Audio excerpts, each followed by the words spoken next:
గత సంవత్సరం స్పెషల్ మెన్షన్లో జగిత్యాల జిల్లా సంబంధించి బీర్పూర్ మండలంలోని రోలవాగు ప్రాజెక్టు ఒక 1 TMC నిలువతో ఉండేటువంటిది దాదాపు 99% పని జరిగింది అధ్యక్ష.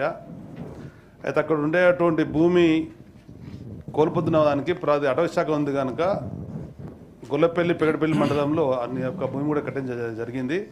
అటవీ శాఖ అనుమతులు రాకపోవడంతో గేట్లు ఫిక్స్ చేయకపోవడం వల్ల నీటి నిల్వకు మాత్రం సాధ్యం కావడం లేదు. అయితే అధికార పక్షంగా ప్రతిపక్షంగా అందరం కూడా మేము అక్కడ ప్రజాప్రతినిధులు వెళ్ళడం, రైతులకు ధైర్యం చెప్పడం, ఈసారి పంటలు వేసుకోమని చెప్పారంటే ఎంతో నమ్మకంతో ఈసారి పంటలు వేసుకున్న అధ్యక్ష. కానీ ఈ యొక్క గేట్లు ఫిక్స్ చేయకపోవడం వల్ల ఆ నీటి నిల్వ సామర్థ్యం లేకపోవడంతో పంటలు ఎండిపోతున్నాయి అధ్యక్ష.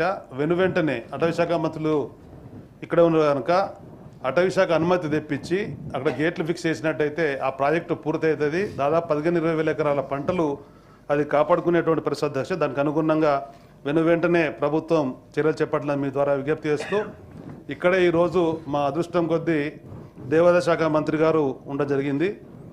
జగిత్యాల జిల్లా సంబంధించినటువంటి కొండగట్టు ఆంజనేయ స్వామి దేవాలయానికి గత ప్రభుత్వం పెద్దలు కేసీఆర్ గారు ఏ విధంగా అయితే యాదాద్రి వేములవాడ దేవస్థానాల అభివృద్ధికి నిధులు కేటాయించారో దానికి తోడుగా ఆంజనేయ స్వామి టెంపుల్కు 100 కోట్ల రూపాయలు జీవో ఇవ్వడం జరిగింది.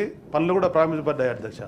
కానీ కొత్త ప్రభుత్వం వచ్చిన తర్వాత అన్ని పనులు నిలిపేసిన దాంట్లో ఈ పనులు కూడా నిలిపేసిన కనుక మరి దేవాదాయ శాఖ మంత్రులు గారు ప్రత్యేక శ్రద్ధ వహించి, ఎందుకంటే మా అన్న జీవనన్న కానీ నేను కానీ సోదరులు పొన్నం ప్రభాకర్ గారు కానీ మేము పోటీ చేస్తున్నప్పుడు అక్కడ దేవాలయంలో ముడుపు కట్టడం, దానికి అనుగుణంగా మేము ఎమ్మెల్యేలైనాం, మంత్రులైనాం, ఎంపీలైనాం.